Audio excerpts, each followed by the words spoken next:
years ago to reward state and local governments that are making it easier to build housing. And this came from my chairmanship, in which I try to provide as much in the way of resources for affordable housing as I possibly can. And one of the things that I learned is that there is no dollar amount that will solve this problem. You certainly need sufficient resources, but you also need to make it easier for people to build the thing that we say we want. We are creating a shortage of the thing that we say we want. And for far too long, through our own policies and regulations, we've made it virtually impossible to build homes for local people. And so it's no wonder why there are so few homes on the market, and those that are on the market go for astronomical prices. Finding an affordable place to live is harder than ever, and while it's challenging nationally, and this is something that's changed over the last 10 years, this used to be a big city and Hawaii problem, and now it's rural, and it's red states and blue states and purple states and exurbs and suburbs. There's not a place in the United States of America that doesn't experience an acute housing crisis. But I want you to look at the data. A recent report found that Honolulu was the 6th least affordable place to live on the planet, not in the country, on the planet. And so this is not a political talking point. This is a crisis. This is a crisis that threatens to gut our communities socially and economically. And one of the things that has given me the most hope over the last 6 months is that we have taken not one action, not 3 actions, but a series of actions at the federal, county, and state government level to try to get our arms around this. It has taken 3, 4, 5 decades to create a thicket of regulations and processes and procedures that make it nearly impossible for us to create the thing that we want. And so it is not something we can wave a wand at and fix instantaneously. But the most important thing that we have now that we didn't have a year ago is political will and a recognition that this problem isn't made up.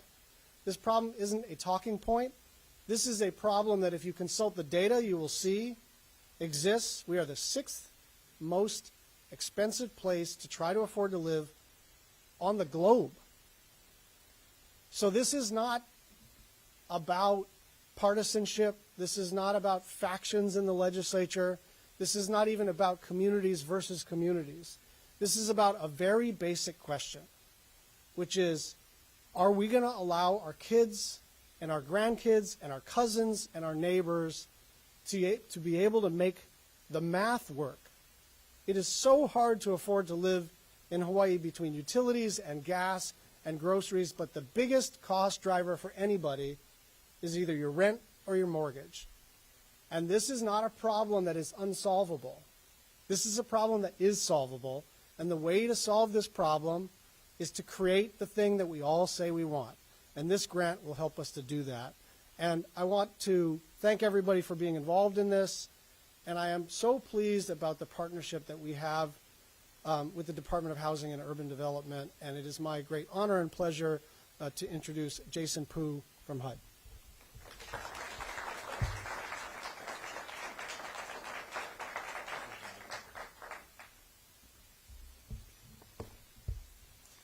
Well, aloha, and thank you, Senator Schatz.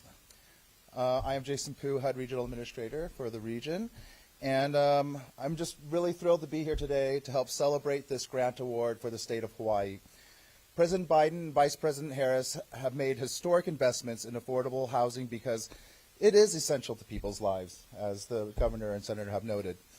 When we wake up in a safe, decent home, we can focus on the things that matter most to us in our lives, like staying healthy, like taking care of our families, like doing well in our jobs, pursuing education, and making contributions in our communities. Unfortunately, for decades, housing supply has not kept up with housing demand. And here in Hawaii, you're lucky to have elected officials who really get it, leaders who understand that all levels of government and the private sector are needed to work together to build more homes. Senator Schatz has been a visionary in the Senate, ensuring that HUD has the resources it needs to support state and local work, including here in Hawaii. and you've heard about how he has been the principal architect of this entire grant opportunity. Governor Green has also been an inspiration, and your governor demonstrates the unusual ability to connect the dots between community challenges and available solutions. With a shortage of available units, an aging housing stock, and rising rents, addressing the cost and availability of housing is one of the greatest priorities for communities across the country, and as you can see here in Hawaii as well as one of the governor and the senator's top priorities. And that is why the U.S. Department of Housing and Urban Development, under legislation authored by Senator Schatz, has established the Pathways to Removing Obstacles to Housing, or Pro-Housing, competitive grant program. Pro-Housing is a first-of-its-kind competitive grant program to further develop, evaluate, and implement housing policy plans, to improve housing strategies, and to facilitate affordable housing production and preservation. The first round of $85 million in pro-housing grant awards was incredibly well received and greatly oversubscribed.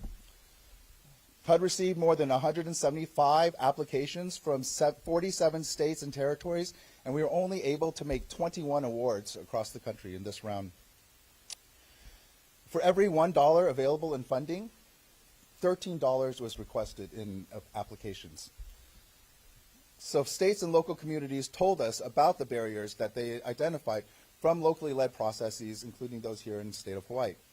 We heard about the need to lower housing costs for renters and home buyers, the need to make permitting easier, the need to invest in infrastructure, and the need to fill funding gaps.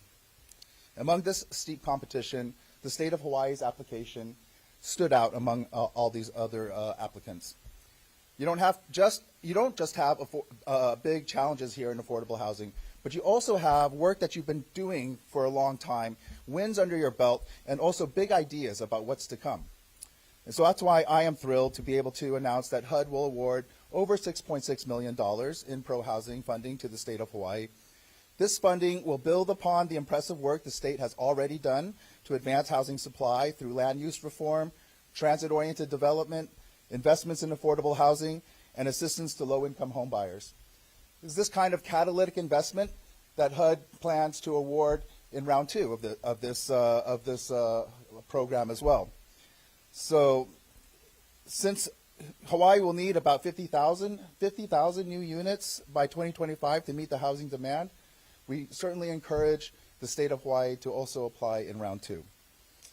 Pro-housing will allow the state to establish a statewide infrastructure bank to expand the available funds for housing enabling infrastructure. The infrastructure bank will make financing available for improvements in water and wastewater, roads and bridges, clean energy, energy and water efficiency, and brownfields remediation. Additionally, the state will use pro-housing funds to support the implementation of recommendations from the State Transit-Oriented Development Council, including improvements to water, sewers, and roads. In turn, these upgrades will enable the construction of new homes and support the preservation of existing homes. Finally, this funding will boost local capacity to address barriers to housing. Hawaii will expand its capacity to work with counties as they address local housing and land use regulations, and update land use policies and invest in communities. So I can't wait to hear about the impact of this award for the state of Hawaii, and to see renovated homes, newly constructed homes, and to meet new homeowners in the years to come. As a pro-housing winner, the state of Hawaii's staff will also be invited to participate in a technical assistance forum with other cities, counties, states, and regional entities who have received funding. This cohort will provide opportunities for peer learning, discussions on how to address barriers to housing, and opportunities to elevate emerging best practices. And the last piece of good news I already kind of shared, but I'll reiterate here. Later this summer, HUD will launch round two of the pro-housing competition with an additional $100 million in funding available to communities thanks to Senator Schatz. The state of Hawaii is welcome to apply for the second round, and we wish you the best of luck in doing so. And with that, I would like to invite the governor and the senator back up so we may do a ceremonial check presentation. I also want to thank all of the state and local leaders who are here today and who are contributing to addressing this housing crisis head on. You are leaders in this nation, and we will uphold your successes. as a model for other communities. So congratulations once again to the state of Hawaii.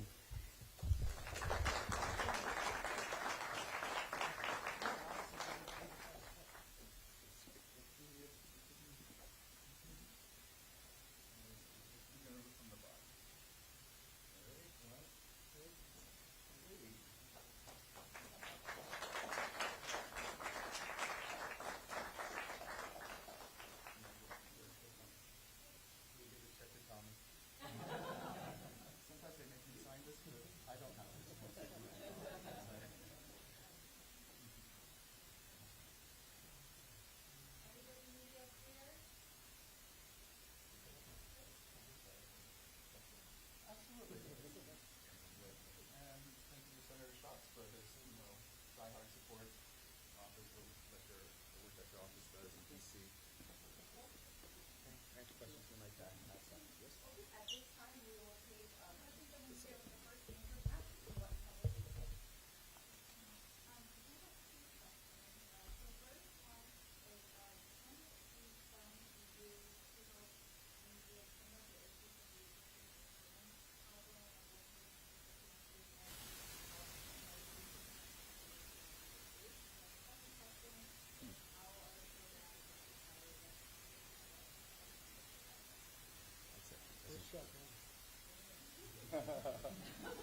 Is that all right? Yes, of course. I'll remind people one of the things that we're doing. We've set up two groups to deal with our concerns about the increasing costs of insurance. One's our climate action team, and that addresses the disasters that have occurred and how we're going to deal with the resources that we'll need going forward. And the other one is specific at the request of Senate President and Speaker of the House to address the rising costs of insurance for condos right now, and that already got launched on July 1st. A real quick answer is the more good planning we do, the more resources that we put into housing, the better off we will be long term to deal with this insurance crisis. But Scott, where are you?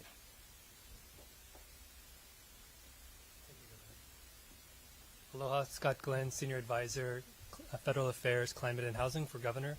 The question on what the funds can be used for are including the infrastructure bank that our speakers mentioned, also some particular investments in affordable housing projects across the counties. With the award from HUD, we had initially applied for over $9 million.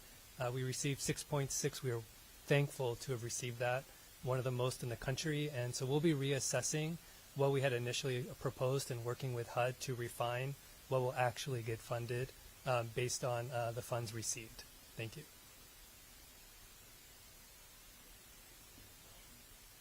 Our next question comes from Victoria, one of the Star advertisers. Hi. So the housing crisis isn't really new. There has been a lot of initiatives for affordable housing. Where do you think we as a state can stand on that? If we progress, regress, or it's going to stay the same over a few years? And Yeah. but, Well, let me answer the first question. You can get to the follow-up. Look, I think there's two ways to look at this. One is that it is an absolutely urgent problem, and it has gotten worse. But the only way to turn this around is through the political will to make changes in our legislation, in law and in rule and in process. And on that, we should feel very optimistic that we now have elected appointed officials, community leaders who are demanding non-incremental change. And so that's the very hopeful news. But those are the kinds of things that are going to take a couple of years before they work their way through the system and enable people to actually build housing. Construction timelines, financing timelines, all of that takes some amount of time. So it's not like you just pass a bill and there's 10,000 units that pop up somewhere. So the good news is that we, I think, are turning this thing around. But the bad news is that we're the sixth most expensive place on the planet. And I'll add, and then maybe we'll have Scott talk about the numbers a little bit.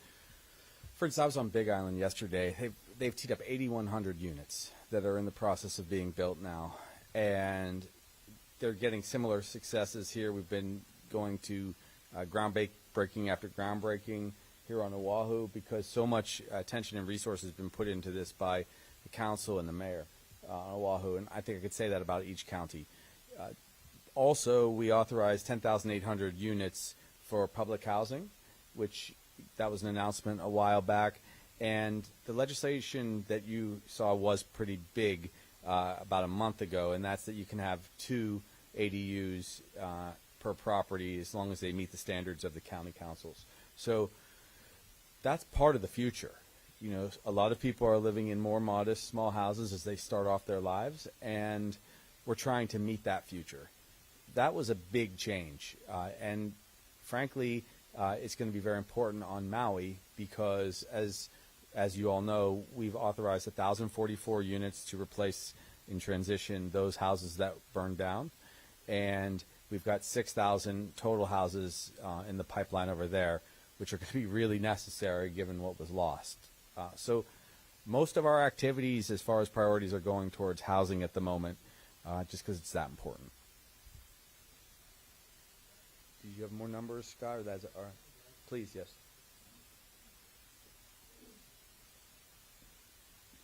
Thank you. As Administrator Pu mentioned, there's a study from 2019 saying we had a 50,000 unit shortfall.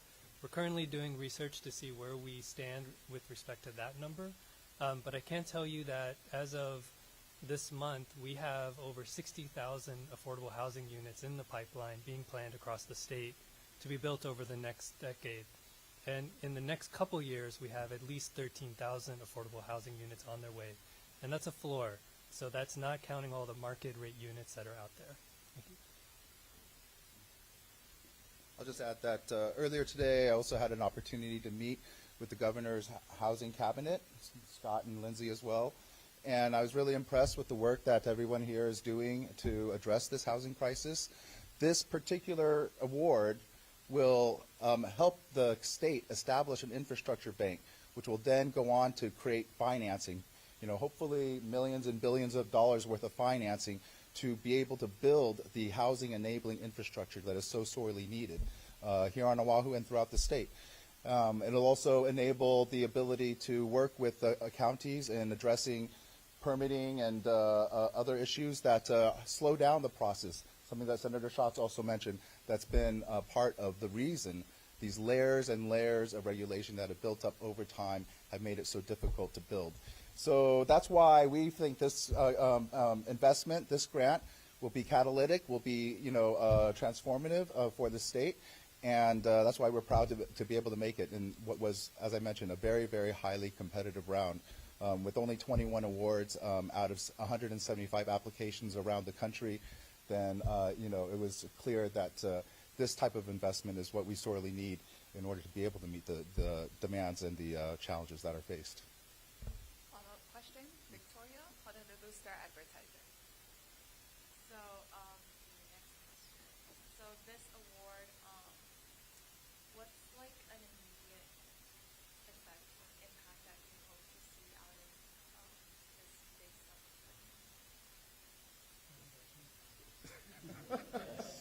Well, I will tell you that the housing team that was referenced needs to put these policies into place, and it takes a lot of work to move. We're talking about billions of dollars of housing that is ultimately going to get built, but this sets the stage policy-wise, which we saw these big policy changes. It sets the stage to get, development after development off the ground. The work that HHFDC does with our Public Housing Authority, with independent developers is complex. It really is. And, we have finally brought together a group of about 30 people, as you saw with the work group that we had under the emergency proclamation, to do a lot for housing. We are not going to back down from that, but we need some of these catalyst dollars to keep them going. So that's one of many things.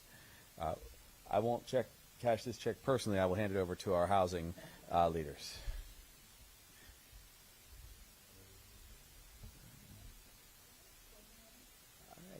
Well, you know what? I'm going to do something I rarely do, which is not speak. I'm going to turn it right over to Senator because he's our YIMBY champion.